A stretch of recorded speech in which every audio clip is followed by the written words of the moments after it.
बघा आता या क्वेश्चन मध्ये काय दिलेलं आहे, f from R minus two to R minus one. That is बघा डोमेन मधून फक्त टू सबट्रॅक्ट केलेला आहे अँड को डोमेन मधून वन सबट्रॅक्ट केलेलं आहे. Defined by f of x minus three upon x minus two and अनेक दुसरं फंक्शन डिफाईन करून दिले बघा, g from R to R. G of x पण आपल्याला दिलेलं गिवन आहे. Then sum of all the values of x for which f inverse x plus g inverse x is equal to 19/6. एक relation दिले आपल्याला, दोन फंक्शन दिलेले आहेत f of x and g of x. त्यांच्या इनवर्सचं सम आपल्याला 19/6 दिलंय आणि आपल्याला जेवढ्या एक्सच्या पॉसिबल व्हॅल्यूज आहेत त्या फाइंड करून त्यांचं सम करायचं. ओके, आता या क्वेश्चन मध्ये कन्सेप्ट यूज केले ती इनवर्स फंक्शनची कन्सेप्ट यूज केली. आता एखाद्या फंक्शनचं इनवर्स जे आहे ते आपल्याला कसं फाइंड करायचं आहे बघा. Given f of x is equal to x minus three x minus two. Approach समजून घ्या इनवर्स फाइंड करायचा.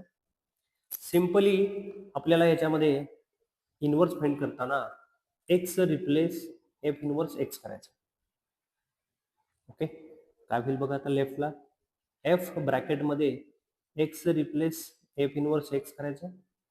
राईट मध्ये जिथे एक्स आहे त्या ठिकाणी f inverse x minus three divided by f inverse x minus two झालं.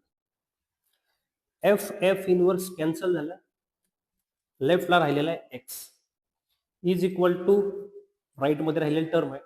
डिनॉमिनेटर मी या बाजूला जर शिफ्ट केला तर x into f inverse x minus two times of x. एक्सने मल्टिप्लाय केलं, न्युमरेटर किती राहिला बघा, f inverse x minus three. Inverse f find करायचं आहे आपल्याला. जर ही राईटचा एफ इनवर्स एक्स जर लेफ्टला घेतला तर एफ इनवर्स एक्स कॉमन येईल, ब्रॅकेटमध्ये राहील तुमचं x minus one. R H S मध्ये काय झालं बघा, मायनस टू एक्स राईटला गेल्यावर plus minus three. That is आपल्याला मिळून जाईल f inverse x is equal to two x minus three divided by x minus one. F inverse x मिळाला. नाउ सिमिलर आपण जी इनवर्स एक्स पण find करूया. त्यासाठी आपल्याला जी ऑफ एक्स जो दिलेला आहे बघा, थ्री एक्स मायनस टू. इनवर्सची कन्सेप्ट समजून घ्या. X replace f inverse x करूया.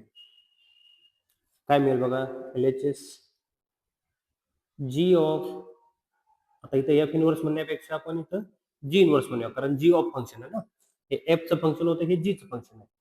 तर g inverse of x is equal to right मध्ये three into g inverse of x minus two झालं. जी आणि जी इनवर्स कॅन्सल झालं, एक्स राहिलं, मायनस टू लेफ्ट आला, तर x plus two is equal to three times of g inverse x. That is g inverse x is equal to x plus two divided by three. बघा आता आपल्याला g inverse function मिळालंय, f inverse पण function मिळालं.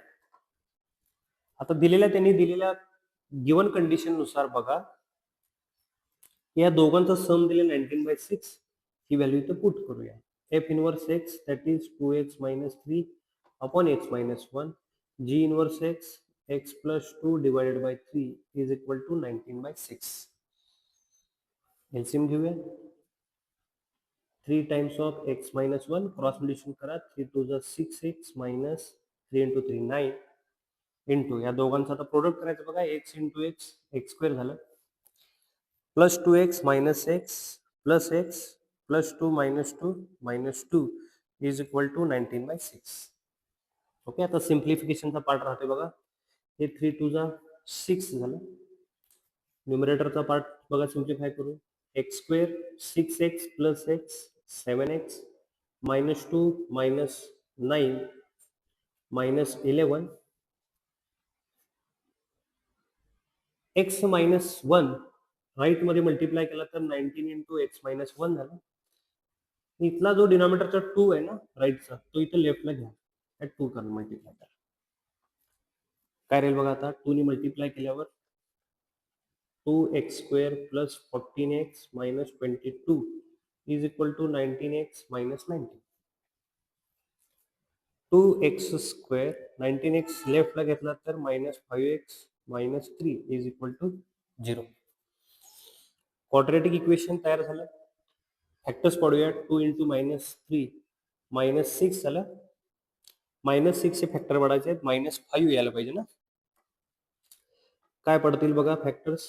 Minus 6 plus 1 पडेल का बघा. दोघांचा प्रोडक्ट मायनस 6 प्लस 1 मायनस 5. आलेल्या फॅक्टरला डिवायडेड बाय 2 करा. म्हणजे फॅक्टर झाले बघा x minus 3 x plus half is equal to 0.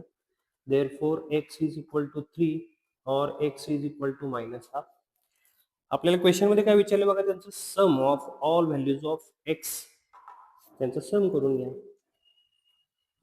3 minus half, 3 to जा 6 मायनस 1. फायनली आन्सर तुम्हाला मिळून जाईल 5/2. Option number A is correct.